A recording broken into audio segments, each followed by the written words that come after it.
नमस्कार दोस्तों, गिरी mission study में आप सभी का स्वागत है। मैं हूं आपका दोस्त अंबर गिरी। दोस्तों, आज हम पढ़ने वाले हैं संस्कृत कक्षा 10 का प्यूसम भाग 2।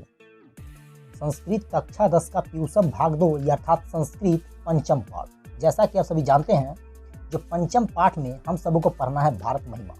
तो आज हम आप लोगों के समक्ष संस्कृत पंचम पाठ प्यूसम भाग 2 का अर्थात चैप्टर का नाम भारत महिमा लेकर के आए हैं। इसको बहुत ही अच्छे तरीके से पढ़ेंगे और इसका हिंदी रूपांतरण जानेंगे।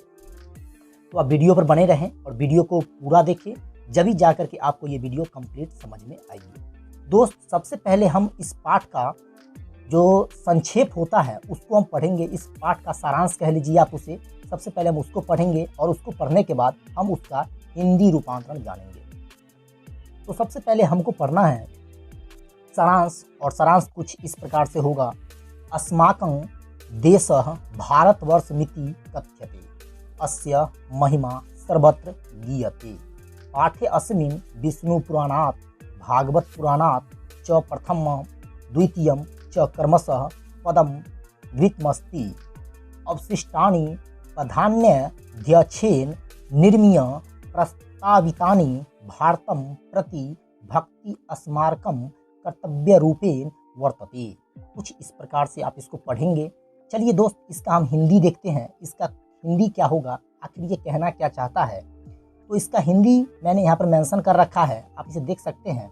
अर्थ कहता है, जो हमारा देश भारतवर्ष कहा जाता है, हमारा देश भारतवर्ष कहा जाता है, इसकी महिमा सभी जगह गाई गई है। इस पाठ में विष्णु पुराण और भागवत पुराण से क्रमशः प्रथम एवं द्वितीय पद गृहीत है अर्थात लिया गया है, और अवशिष्ट पद जो है अन्य अध्यक्ष के द्वारा निर्माण करके प्रस्तावित किया गया है। भारत के प्रति हमारी भक्ति कर्तव्य के रूप में वर्णित है। कुछ इस प्रकार से हम इसको परिभाषित करेंगे। चलिए हम चलते हैं अब बुक के अगले श्लोक पर। अगला श्लोक हमारा क्या कहता है उसको हम देख लेते हैं। तो अगला श्लोक हमारा कुछ इस प्रकार से है। चलिए इसको हम पढ़ते हैं और उसके बाद हम इसका हिंदी रूपांतरण करते हैं। तो कहता है श्लोक हमारा, गायन्ति देवा कील गीतकानि धन्य अस्तु ते भारत भूमि भागे। अगर आपको पढ़ने में दिक्कत हो रही है तो आप जो है ना वर्ड को थोड़ा थोड़ा तोड़ दें, ताकि आप जो है ना उसे पढ़ पाएँ। और अगर आप ये 1 से 2 बार प्रैक्टिस करते हैं तो आपका काफ़ी अच्छा संस्कृत पर पकड़ बन जाएगा और बड़े बड़े ही आसानी से आप इसको पढ़ सकते हैं। जैसे मैंने पढ़ा, गायन्ति देवाः कील गीतकानि धन्य अस्तु ते भारत भूमि भागे। तो ठीक ऐसे भी आपको पढ़ना है। चलिए अगला पढ़ते हैं लाइन। स्वर्गाप वर्गास्प पद मार्गभूते भवन्ति भूयः पुरुषाः सुरत्वात्। कुछ इस प्रकार से आप पढ़िएगा। एक बार हम फिर से रिपीट करते हैं। गायन्ति देवाः कील गीतकानि धन्य अस्तु ते भारत भूमि भागे। स्वर्गाप वर्गास्पद मार्ग भूते भवन्ति भूयः पुरुषाः सुरत्वात्। कुछ इस प्रकार से आप इसको पढ़ेंगे। चलिए हम इसका अब हिंदी देख लेते हैं। इसका हिंदी ये कहना क्या चाहता है श्लोक। तो इसका हिंदी कुछ ऐसे हो जाएगा।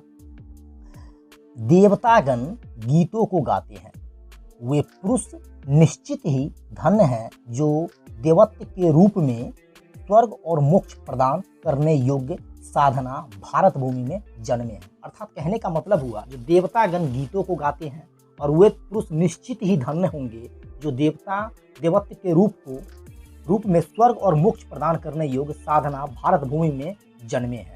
कुछ इस प्रकार से इसका हम लोग अर्थ बोलेंगे। चलिए बात करते हैं हम अगले लाइन की। तो अगला लाइन हमारा कुछ इस प्रकार से हो जाएगा। इसको ही पढ़ते हैं और उसके बाद हम इसका हिंदी रूपांतरण करेंगे।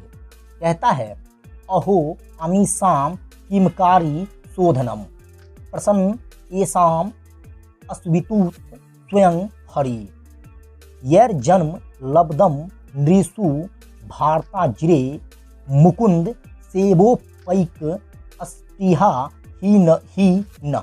कुछ इस प्रकार से आप पढ़िएगा। चलिए एक बार हम फिर रिपीट करते हैं। अहो अमीसाम किमकारी शोधनम प्रसन्नम येषाम अस्विद्युत स्वयं हरि यैर जन्म लब्धम नृषु भारताजिरे मुकुंद सेवोपैकम अस्पृहा ही न। कुछ इस प्रकार से आप इसको पढ़ेंगे। और अब देखते हैं इसका हिंदी क्या कहना चाहता है। ये कहता है, जो देवतागण कहते हैं, देवतागण कहते हैं, अहो इससे सुंदर और क्या हो सकता है कि मनुष्य में जिनके द्वारा भारत भूमि में श्री हरि को सेवा के योग्य जन्म प्राप्त हुआ, हम सबों की भी यही इच्छा है। कहने का मतलब है, जो देवतागण कहते हैं, जो अहो इससे सुंदर और क्या हो सकता है कि मनुष्य में जिनके द्वारा भारत भूमि में श्री हरि को सेवा के योग्य जन्म प्राप्त हुआ, हम सबों को भी यही इच्छा है। कुछ इस प्रकार से आप इसका अर्थ बोलेंगे। चलिए बात करते हैं अगले लाइन की। तो अगला लाइन हमारा कुछ इस प्रकार से हो जाएगा। इसको मैं पढ़ता हूँ, फिर उसके बाद आप लोग पढ़िएगा और इसका हिंदी रूपांतरण देखिए। कहता है, इयम निर्मला वत्सल्या मातृभूमि प्रसिद्धम सदा भारतम वर्ष में तत् विभिन्ना जना धर्म जाति प्रभेदेरी हैकत्व भावम बहंतो बसंती। कुछ इस प्रकार से आप पढ़िएगा। एक बार फिर रिपीट करता हूँ इसको। यम निर्मला वत्सला मातृभूमि प्रसिद्धम सदा भारतम वर्ष में तत् विभिन्न जना धर्म जाति प्रभेदे रिहत्व भावम बहंतो बसंती। कुछ इस प्रकार से इसका ये लाइन है। अब जानते हैं इसका अर्थ ये कहना क्या चाहता है। तो अर्थ कुछ इस प्रकार से हो जाएगा। यह प्रसिद्ध भारतवर्ष है, यह प्रसिद्ध भारतवर्ष है, यह निर्मल एवं ममतामयी भारत भूमि है। यहाँ धर्म जाति के भेदों से भिन्न भिन्न लोगों के द्वारा एक तार के भाव को धारण करते रहते हैं। कहने का मतलब क्या हुआ, समझिए। कहता है, जो यह प्रसिद्ध भारतवर्ष है और यह निर्मल एवं ममतामयी भारत भूमि है। यहाँ धर्म जाति के भेदों से भिन्न भिन्न लोगों के द्वारा एक तार के भाव से सबको धारण किए हुए है, एक तार के भाव से सबको बांधे हुए है यह देश।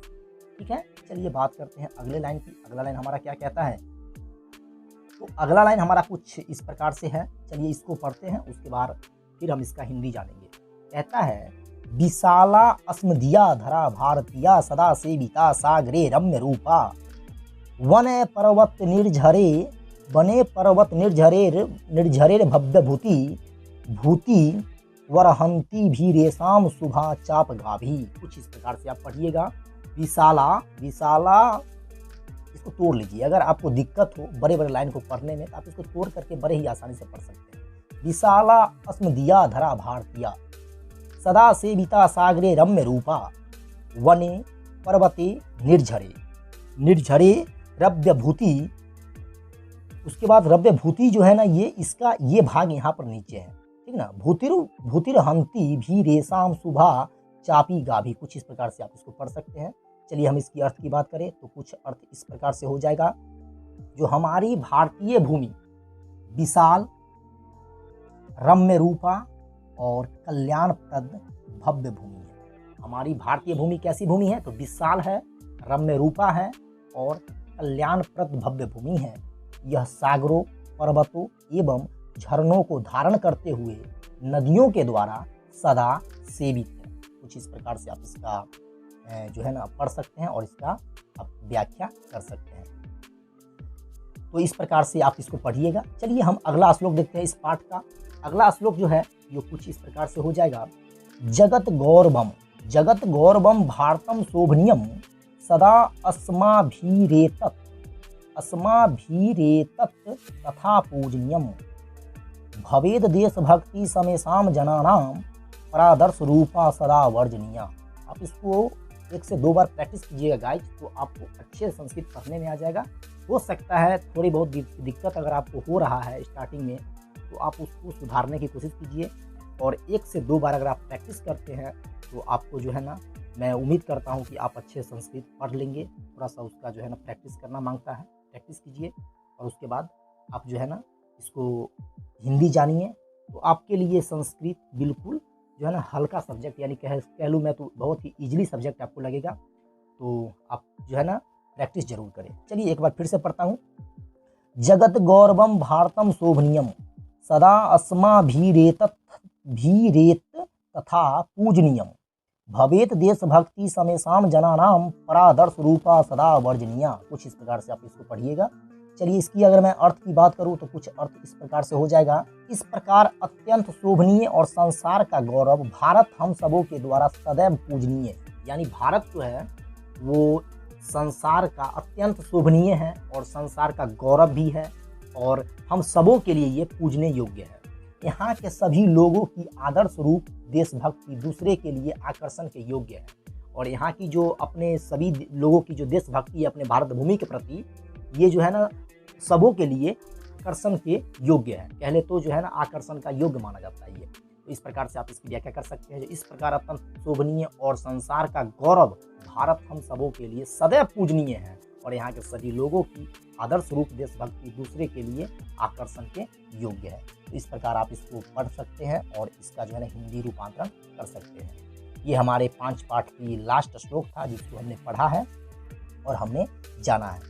तो इस प्रकार से आप भी पढ़ सकते हैं। तो गाइज उम्मीद करते हैं कि आपको ये वीडियो पसंद आई होगी और वीडियो पसंद आई है तो वीडियो को लाइक जरूर कर दे, शेयर जरूर कर दे और चैनल पे आप नए आए हैं तो प्लीज़ चैनल को सब्सक्राइब करके बेल आइकन को प्रेस जरूर कर दें, क्योंकि आपको यहाँ पर साइंस एंड संस्कृत की वीडियो कंटिन्यू मिलती रहेगी। और आपके जो भी डाउट्स हैं, जो भी जो है ना डाउट्स अगर बन रहे हैं तो आप हमें बेधड़क नीचे कमेंट बॉक्स में जा करके कमेंट दें या फिर आप हमें अपना सुझाव भी दे सकते हैं।